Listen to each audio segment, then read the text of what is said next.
थे ना उसकी जी। यार ये मैंने खुद सेट की है, जो हमारा भी हक बनता है, सारे तुम तो नहीं लेके जाओगे। अच्छा जी, नेक्स्ट देखते हैं। जो मेंटेनेंस है ना, उसमें 113700 में 5% चले जाएगा जी।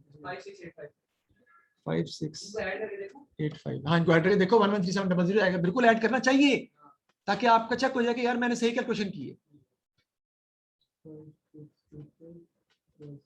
113700 हाँ जी, बस ठीक है। अब दोबारा दूसरी एलोकेशन किसकी होगी जी? मेंटेनेंस की। इधर बेटा सही बैठे थे आप वैसे, थोड़ा सा देखना। तो मेंटेनेंस की कॉस्ट को अब हम यहाँ पे टोटल करेंगे इसका, और इसको निल करेंगे जो भी टोटल आ रहा है, यानी कि 180650 प्लस 5685 कितना आता है बताएं? 180650 प्लस 5685 सॉरी,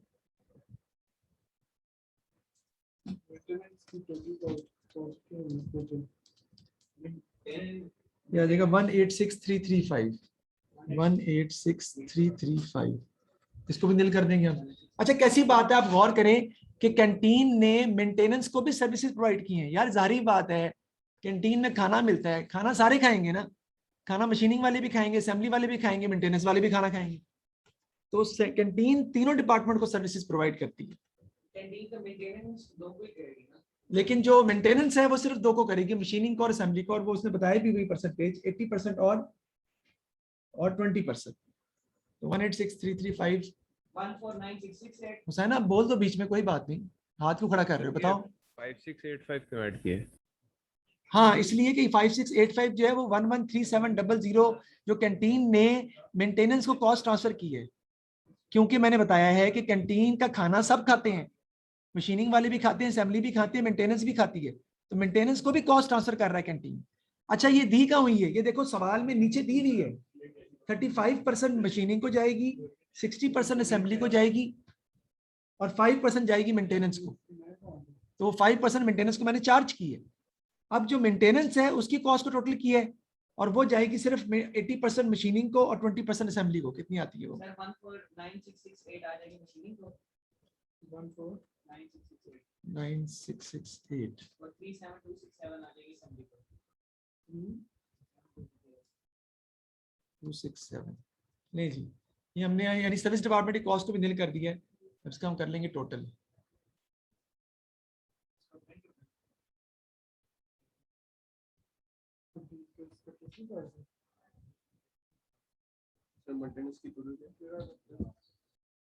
वो है 186335।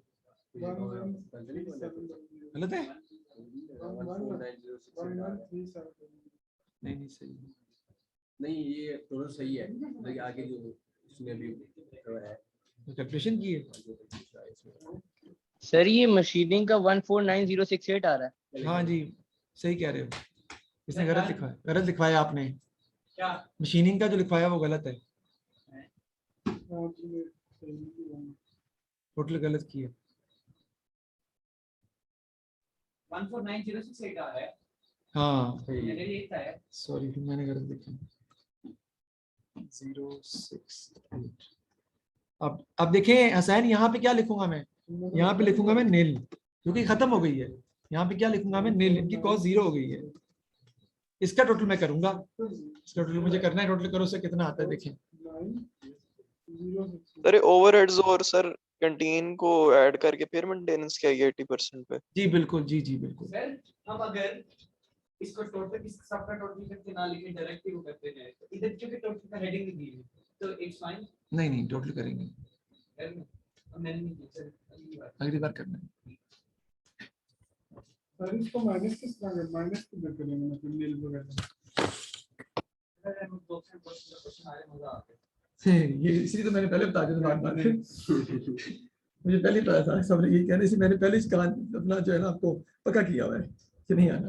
वैसे मार्जिन पोस्टिंग किस बड़ी जल्दी होती है? नहीं थोड़ा सा होता है, समझने से तो सब कुछ समझा जाता है, ऐसा क्या है? ये भी है समझाने की नीयत होनी चाहिए और समझने की नीयत होनी चाहिए, कुछ नहीं। अच्छा जी टोटल करें इसका जी, क्या है जी? एम तो रिजवानुल हसन साहब ने ये चैप्टर शुरू नहीं करवाया था ना, समझदार आदमी है। टोटल करें क्या आता है जी? 1396963। 6 बिल्कुल सही आया है, 6963। इसका आ जाएगा, इसका करें जी असेंबली का। मेरा wrong तरह से करते हैं।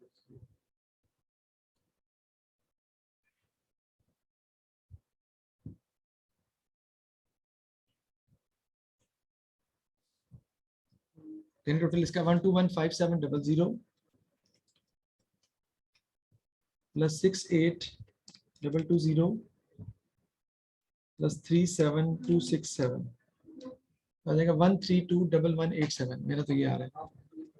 सर ये मुझे समझ नहीं है सर, 1490668 कैसे है सर मेंटेनेंस में? 149,068 186,335 को जो हमने नील किया था, मेंटेनेंस की कॉस्ट को नील किया हमने 186,335 नेगेटिव लिखकर, इसका 80% जो है वो मशीनिंग में जाना है, क्वेश्चन में लिखा हुआ है, तो ये इसका 80% है, और 20% जो है ठीक वो हो गया। असेंबली में जाना है। सर मशीनिंग का ट्रिप आंसर टोटल 18863 है।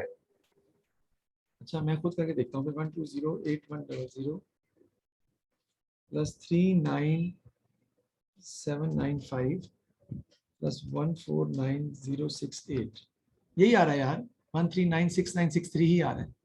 सही है हाँ ओके ओके सही है सही है। जी।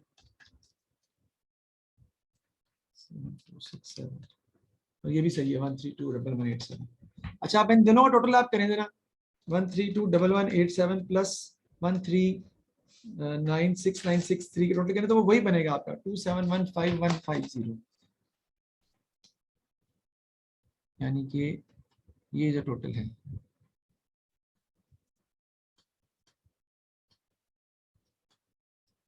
इसमें फर्क आ रहा है।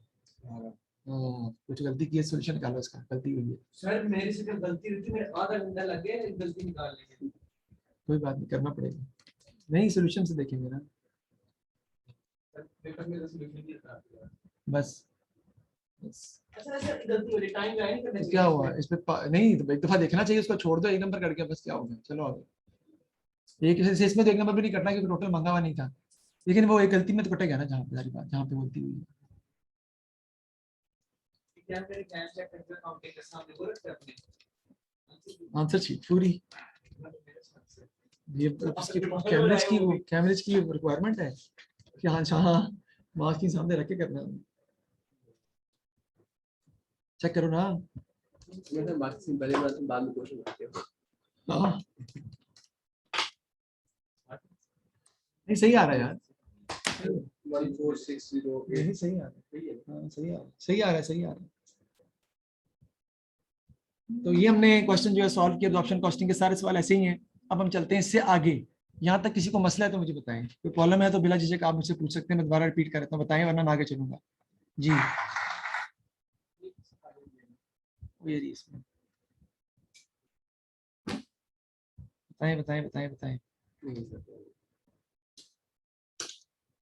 कोई प्रॉब्लम है तो मुझे बता दें। मुस्तफ़ा हुसैन कोई मसला है तो बता दें ताकि सर मुझे तो क्लियर है। नहीं पूछ में सर एक बार तो फिर भी पूछ ले।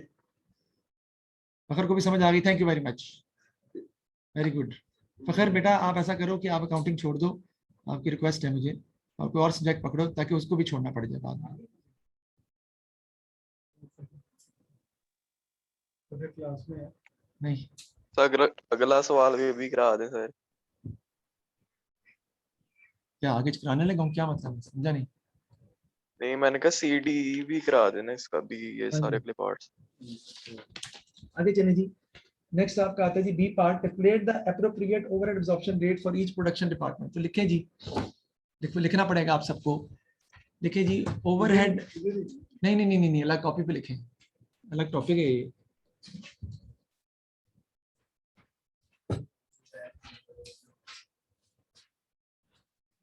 ओवरहेड एब्जॉर्प्शन रेट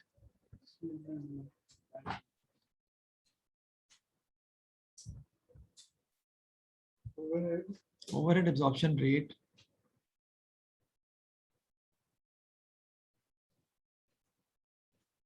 और FH application rate FOH application rate, ठीक है सब एक ही नाम है ना, एक ही चीज के नाम है। ओवरहेड एब्जॉर्प्शन रेट और FOH एप्लीकेशन रेट, मतलब एफएच एप्लीकेशन रेट भी दे सकते हैं। जी जी इस नाम से भी दे सकता है।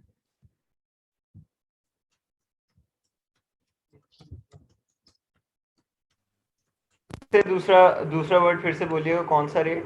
FOH application rate, FOH factory overhead application rate, factory overhead application rate.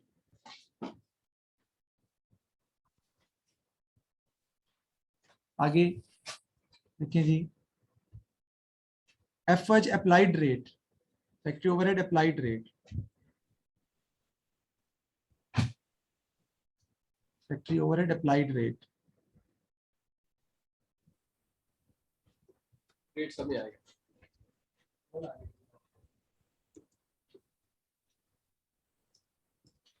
आगे लिखिए नेक्स्ट एक और नाम इसका, ओवरहेड एब्जॉर्प्शन रेट को जिसे OAR भी बोलते हैं, OAR।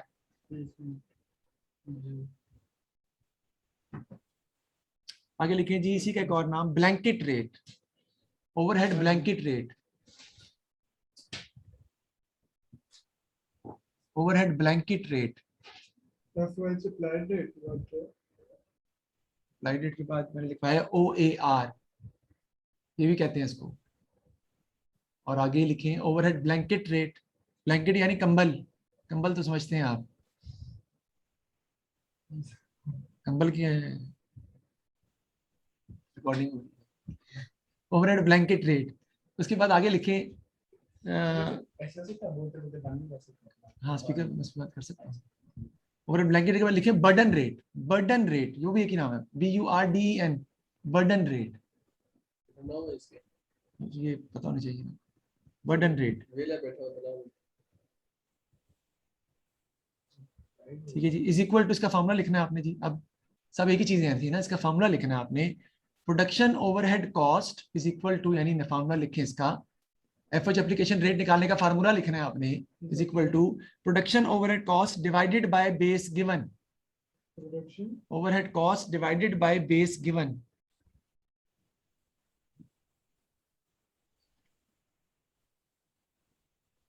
Divided by base given, production overhead cost divided by base given, मैंने तो आपके सामने लिखी दी है।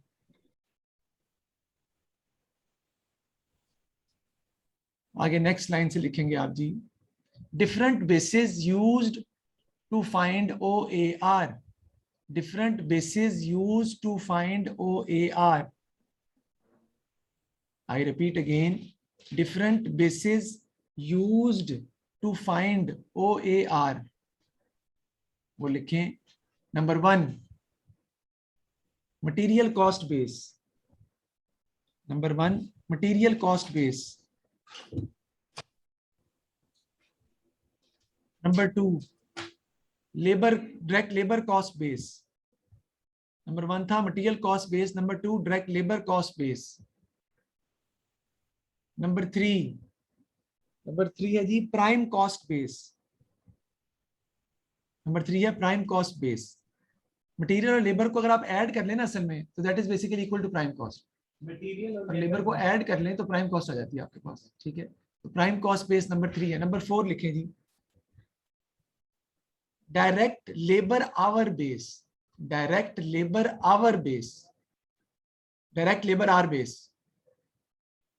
Number 4 direct labour hour base. OAR के वो यार ओवरहेड एब्जॉर्प्शन रेट है ना, पीछे उसके नाम तो लिखवाएं, क्या होता है उसके बाद डिस्कस बाद में करेंगे। आगे जी नंबर 5 लिखें, डायरेक्ट मशीन आवर बेस,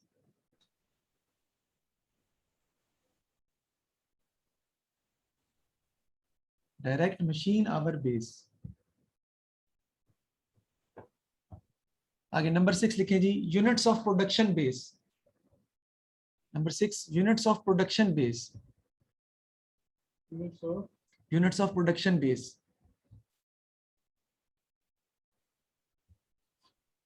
इससे आगे नोट लिखेंगे, NOTE नोट, आगे आगे लिखना है, नीचे नीचे NOTE note. If base is given in cost,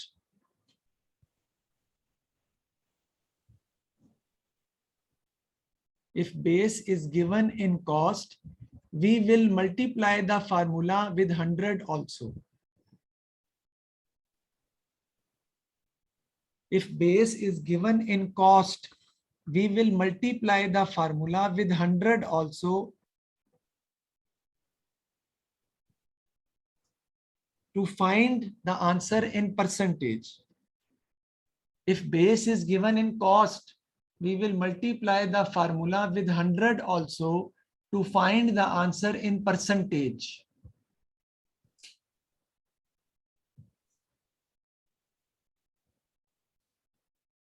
अब क्या करें, जहां पे आपने लिखा है ना डायरेक्ट लेबर आवर बेस और डायरेक्ट मशीन आवर बेस, उसके सामने टिक कर लें।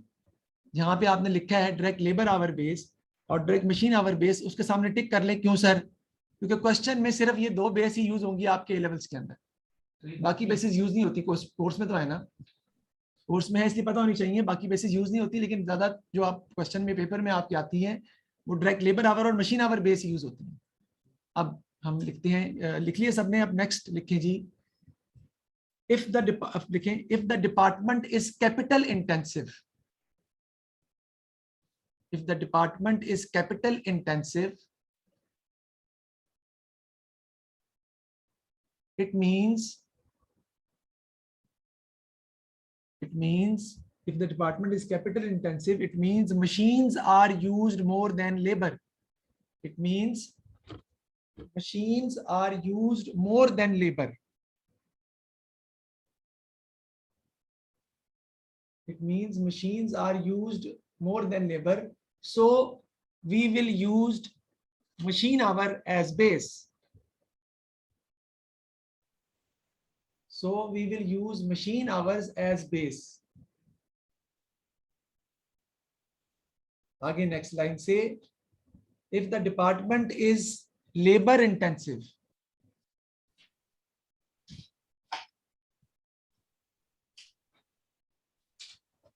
if the department is labor intensive, it means more workers are used than machine. It means more workers, more labor is used than machines. If the department is labor intensive, It means more labor or more workers, more humans are used than machines. So we will use labor hour as base. आप थोड़ा सा example या ऐसे दे सकते हैं दोनों की। So we will use labor hour as base. वही करने के लिए लिखा है यार, टेंशन क्यों ले? So we will use labor hour as base.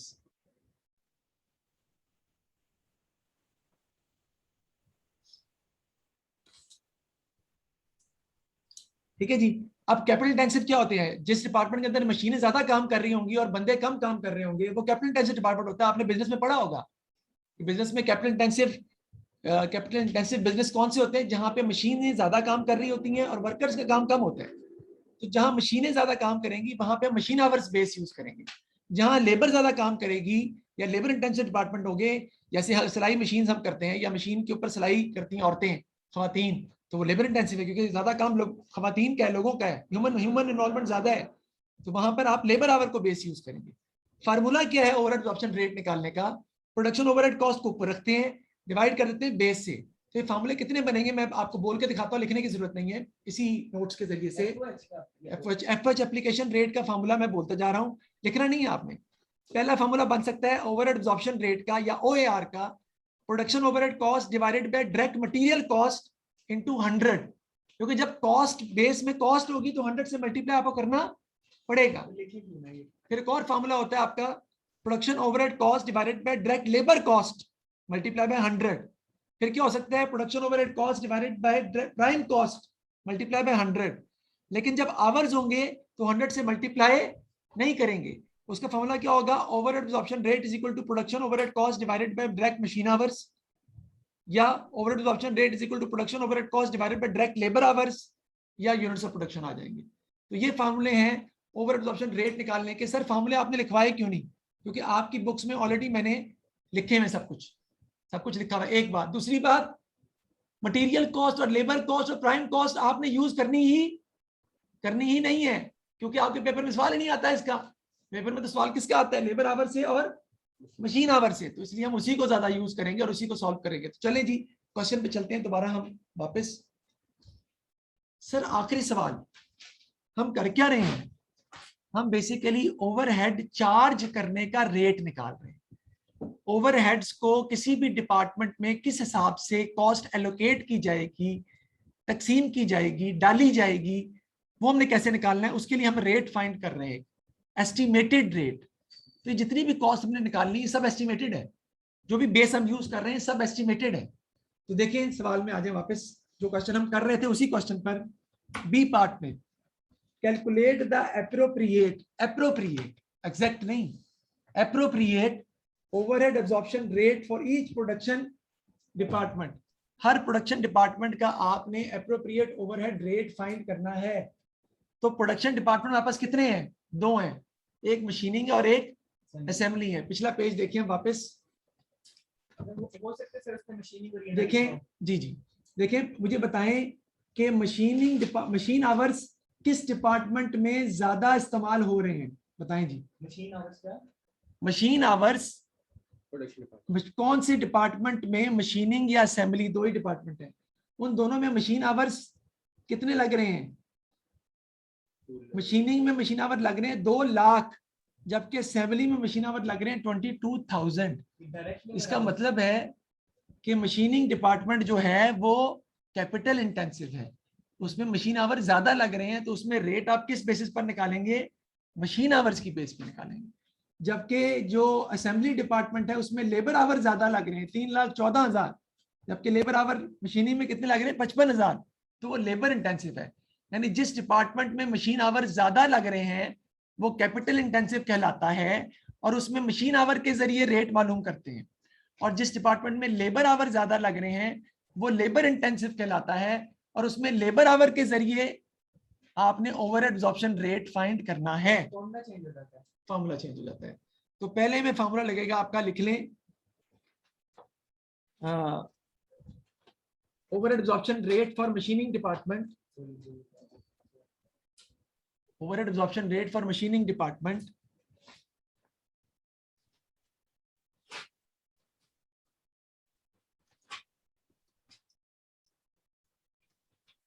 कैसे निकालेंगे जी।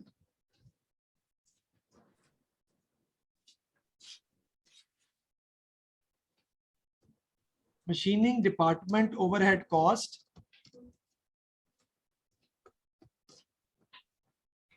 Divided by machine hours. Machining department overhead cost divided by machine hours. तो मशीनिंग डिपार्टमेंट ओवरहेड कॉस्ट आप पहले ही निकाल चुके हैं 1396963, डिवाइड कर देंगे इसको आप मशीन आवर्स से। तो मशीन आवर्स कितने हैं उस डिपार्टमेंट के, मशीनिंग के 202,500, इससे डिवाइड कर देंगे तो आपके पास रेट आ जाएगा मशीनिंग डिपार्टमेंट का, जो कितना आता है बताएं जी। 1396963 ओवरहेड कॉस्ट ऊपर से 1396963 डिवाइडेड बाय 202,500 मशीन आवर्स, तो आपके पास ओवरहेड एब्जॉर्प्शन रेट फाइंड हो जाएगा मशीनिंग डिपार्टमेंट का जी। सर एक बार दोबारा बताएं, मशीनिंग डिपार्टमेंट ओवरहेड कॉस्ट, तो वो कॉस्ट हो गई जो टोटल निकालनी मशीन की जी। मशीनिंग डिपार्टमेंट ओवरहेड कॉस्ट जो ऊपर लिखी है वो जो मशीनिंग डिपार्टमेंट से हमने कॉस्ट टोटल निकाली है वो रखना है आपने ऊपर, उसको डिवाइड कर देना बेस से। अब बेस इसमें कौन सी है, क्योंकि कैपिटल इंटेंसिव है तो मशीन आवर्स बेस होंगे, मशीन ज्यादा लग रही है, हमेशा ही करना है। तो मशीन आवर कितने दिए मैं आपको 202,500 से डिवाइड कर देंगे, क्योंकि ये कैपिटल इंटेंसिव है ना, मशीन ज्यादा इस्तेमाल हो रही है उसमें। मशीन की कॉस्ट क्या है टोटल, इससे पता चला हमें मशीन डिपार्टमेंट की कॉस्ट आपने निकाली है पीछे निकाली तो है मैंने लिखी है टोटल, मैंने आपको 1396963 1396963 सर मल्टीप्लाई बाय 100 नहीं करेंगे? नहीं करेंगे। मल्टीप्लाई 100 कब करना है, जब बेस किस में हो, कॉस्ट में हो। यहाँ बेस्ड Cost. आवर्स में है तो आपने आवर में इंसान आंसर निकालना है, मल्टीप्लाई 100 नहीं करेंगे। 1396963 डिवाइड बाय 202,500 क्या आता है 6.98 लिख ले भाई 6.89 पर मशीन आवर। 6.89 6.89 को 6.9 ही बना देंगे तो 6.898 है। बस सही है, 6.89 पर मशीन आवर आपका आंसर आ गया। दूसरे में फॉर्मूला लिखें आप, क्या बनेगा उसका दूसरे डिपार्टमेंट का, यानी कि असेंबली का। इसका बनेगा सर टोटल लेबर, नहीं, assembly, total assembly divided by जी लेबर आवर्स, जी बिल्कुल, total assembly overhead cost, direct labour hours.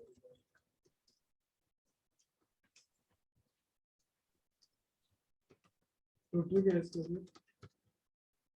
Divided by labour hours, estimated labour hours जो भी है। सर वो 3 लाख असेंबली ओवरहेड कॉस्ट का असेंबली दी हुई 1321187 1321187 और डिवाइडेड बाय असेंबली आवर जो दिए हुए हैं 3,14,500।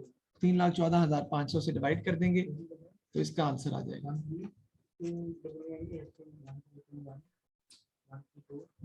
1321187 डिवाइडेड बाय 3,14,500, तो रेट आ जाएगा आपके पास सर 4.2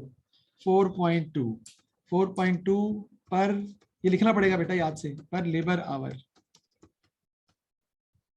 ठीक है जी, यानी एक लेबर आवर पर 4.2 जो है वो लग रहे हैं।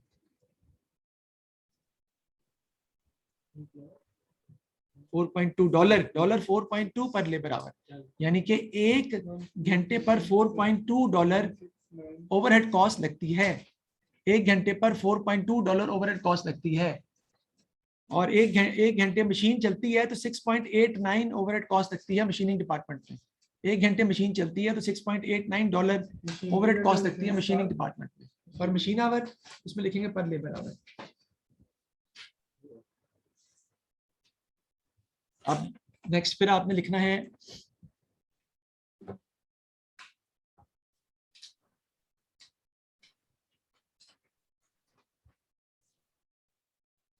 देखिए जी, ओवरहेड एब्जॉर्प्शन रेट नीचे लिखना पड़ेगा, is applied,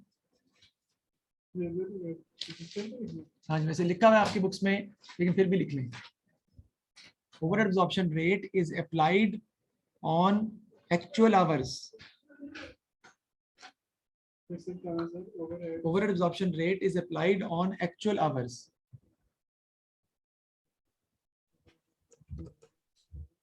Is applied on actual hours.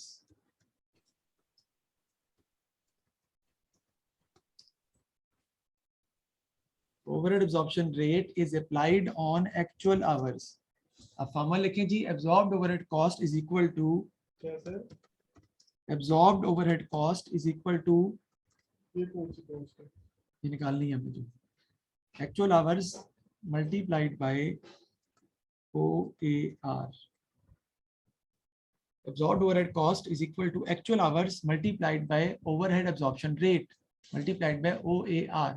Actual cost multiply by नहीं, absorbed overhead cost is equal to actual hours multiplied by OAR।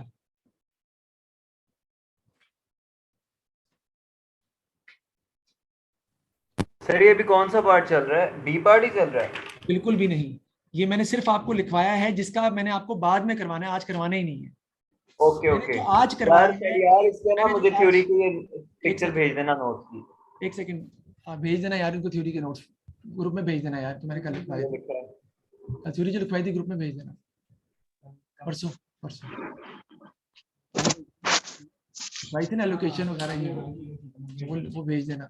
अच्छा यार, हमने अभी तक जो आज काम किया वो क्या किया है, FH अगर आपको ओवरहेड कॉस्ट दी हो तो आप डिफरेंट ओवरहेड एक्सपेंसेस को किस तरह एलोकेट करते हैं, अपोर्शन करते हैं डिफरेंट डिपार्टमेंट्स में, उसका टोटल करते हैं। उसके बाद सर्विस डिपार्टमेंट्स अपनी कॉस्ट को निल कर देते हैं और वो कॉस्ट बाकी डिपार्टमेंट्स को ट्रांसफर कर दी जाती है, प्रोडक्शन डिपार्टमेंट को। उसके बाद प्रोडक्शन डिपार्टमेंट्स की कॉस्ट का टोटल कर लेते हैं, वो आपके पास टोटल ओवरहेड कॉस्ट आ जाती है। उस टोटल ओवरहेड कॉस्ट को हम रेट निकालते हैं, जिसे कहते हैं ओवरहेड एब्जॉर्प्शन रेट। वो कैसे निकालते हैं, उसकी बेसिस हम यूज करते हैं। अगर कोई डिपार्टमेंट जिसमें मशीन आवर ज्यादा यूज हो रहे हैं, वो कैपिटल इंटेंसिव है, उसकी ओवरहेड कॉस्ट को डिवाइड करेंगे मशीन आवर से तो आपका OAR आ जाएगा। और अगर कोई डिपार्टमेंट लेबर इंटेंसिव है तो उसकी कॉस्ट को डिवाइड करेंगे लेबर आवर से, उसका OAR आ जाएगा। अब उस OAR को हम आगे कहाँ यूज करते हैं, उससे हम निकालते हैं एब्जॉर्ब्ड ओवरहेड कॉस्ट, जिसका फार्मूला होता है actual hours multiplied by OAR। और ये मैंने अभी आपको करवाया नहीं है, यहां तक हमने काम किया है। जो सी पार्ट है, सी पार्ट हम आज नहीं करेंगे क्योंकि वो थोड़ा टेक्निकल है, वो हम अभी सॉल्व नहीं करेंगे। अब नेक्स्ट क्वेश्चन जो आपने घर में करने और घर में लाजमी कर लेना, वरना आगे प्रॉब्लम आएगी। अगर आप कल घर में करके नहीं आएंगे तो फायदा नहीं है फिर। सर कल मैं नहीं आ सकता, कल ऑनलाइन जाना नहीं। अच्छा चलो, क्वेश्चन मैं बता रहा हूँ आपको, बुक में से कोई बच्चा ये शेयर भी कर दे। मैंने कर दिया तो कौन सा नहीं, सवाल जो अब देने लगा हूँ, मैंने 5 और तो दूसरा सवाल कर लिया। क्वेश्चन नंबर 5 है जी। जहां तक मैंने कहा वहां तक करना है सिर्फ, ठीक है। क्वेश्चन नंबर 5 कर दिया। 5 कर लिया है क्वेश्चन नंबर आपने। जी, क्वेश्चन नंबर 5, क्वेश्चन नंबर 6 जहां तक मैंने कहा है रेट निकालने तक वहां तक करना है। और क्वेश्चन नंबर 7, 5, 6, 7 मेरे ख्याल काफी है। 5, 6, 7, 8 ओके। हाँ 5, 6, 7, 8 जहां तक मैंने कराया वहां तक करना है सिर्फ। फिर ये क्या प्रिपेयर घर जाके पढ़ना है। 5, 6, 7, 8 जहां तक मैंने करवाया वहां तक, रेट निकालने तक शीट बनानी है, रेट निकालने तक सॉल्व करना है। तो प्रॉब्लम होगी तो आप मुझसे पूछ सकते हो, मैं आपको गाइड कर दूंगा। या डिस्कस करना तो कर लें, आ जाएगी समझ, इतना मुश्किल नहीं आ नहीं आएगी तो पूछ लीजिए। आगे वाले को बाद में करेंगे। वो अभी नहीं करना, सारा कुछ थोड़ी करना। रेट निकालने का आगे आ गया ना, रेट निकालने के फॉर्मूले सारे आने चाहिए। कौन कौन से? Material cost base, labour cost base, labour our और मशीन आवर ज्यादा यूज होते हैं, मैंने बता दिया। अच्छा एक वो यार निकालना इंपॉर्टेंट है, तो यार निकालना आपको आना चाहिए। अब ये देखिए सर, एक बड़ा इंपॉर्टेंट सवाल है। कैसे रखेंगे? प्रोडक्शन ओवरहेड कॉस्ट ऊपर रखेंगे, डिवाइड करेंगे अब इसके अंदर तो हमें- बेस गिवन से। अब पूरी बेस है। इसमें आवर्स तो दिए ही नहीं हुए। हाँ, इसमें आवर्स आपको नहीं दिए हुए, तो आप क्या करेंगे देखें। रीपोर्शन ऑफ कैंटीन, कैंटीन को किस पे करेंगे? नंबर ऑफ एम्प्लॉइज पे, ठीक है जी, नंबर ऑफ एम्प्लॉइज पे। और इसमें मामला जिसका हुआ है मेंटेनेंस को किस पे करेंगे? मशीन आवर्स पे, मशीन आवर्स। ये मेंटेनेंस डिपार्टमेंट आवर्स देंगे। कोई कोई चीज दी जो हो ना दिया उसके ऊपर जो उसको बेस्ट बेसिस उस पे कर देंगे। जिसका रीपोर्शनमेंट के वक्त ना दिया हो तो बेस्ट बेसिस जो यूज होंगी वो कर देंगे। मतलब अगर ना पता चल रहा हो तो आप देखेंगे ना कोई दी होगी ऐसी चीज। फिर उसने प्रोडक्शन डिपार्टमेंट मांगे है। प्रोडक्शन डिपार्टमेंट सोल्यूशन भी देख सकते हैं आप, सोल्यूशन देख के भी कर सकते हैं, मतलब पूरा सवाल नहीं, जहाँ प्रॉब्लम हो सोल्यूशन देख सकते हैं। पास पेपर्स के क्वेश्चन ही है ना। उसने तो प्रोडक्शन डिपार्टमेंट का मांगे ही। प्रोडक्शन डिपार्टमेंट में मशीनिंग और फिशिंग है। मशीन और फिनिशिंग है, लेकिन हम उसको जो रीपोर्शन कर रहे हैं वो तो कैंटीन और मेंटेनेंस को निल कर रहे हैं ना यार। कैंटीन की कॉस्ट को जीरो करना है आपने, ठीक है। इनकी कॉस्ट टोटल तो आनी आनी, उसका रेट भी निकालेंगे, उसके लिए तो आगे दिए हुए उसने मशीन वगैरह। अच्छा, तो ये प्रोडक्शन डिपार्टमेंट में इसको प्रोडक्शन डिपार्टमेंट का ही रेट निकालना होता है आपने। सर्विस डिपार्टमेंट की तो कॉस्ट जीरो हो चुकी है, वो तो इसका तो zero- रेट इधर निकलेगा तो नहीं। जीरो कर दिया मैंने, हाँ जी, इधर कर दिया। इधर तो अभी से अब तो रेट निकालना है ना आपने, तो इसको डिवाइड करोगे ना, इसको डिवाइड करोगे मशीनिंग को मशीन आवर से, हाँ ठीक इसको डिवाइड करोगे लेबर आवर से। ठीक हो गया। अच्छा, इसके भी दिए हुए हैं ये देखो, इसको इस पे करने की जरूरत नहीं है। नहीं नहीं, इसको इसी पे करना है आपको। मशीन आवर नहीं ना दिए हुए, आगे दिए हुए, ये ये दिए हुए। क्वेश्चन सोल्यूशन को देख सकते हैं आप, क्योंकि पांच पेपर के क्वेश्चन है, सोल्यूशन को देखने में कोई बुराई नहीं है, एक कल मैं क्वेश्चन क्योंकि समझ आपको आ गई भी भाई। 5, 6, 7, 8 चारों करके आए ताकि हम आगे बेहतर तरीके से चल सकेंगे। हो गई क्लास खत्म। हाँ जी, खत्म हो गई। अब मैंने आपसे सवाल पूछे। Thank you very much. Any problem? If you want to ask you can ask me. Bilal, Hussain, Mustafa, Saad, any problem? सही, नहीं No, सर बिल्कुल sir. ठीक है। 5, 6, 7, 8 को सामने देख के कीजिएगा, सोल्यूशन सामने रख के कीजिएगा, ताकि कोई प्रॉब्लम आए तो मुझसे भी पूछ सके और सोल्यूशन भी देख सके। कोई बुरी बात नहीं है इसमें, क्योंकि ये इजी क्वेश्चन है, Okay. इसके अंदर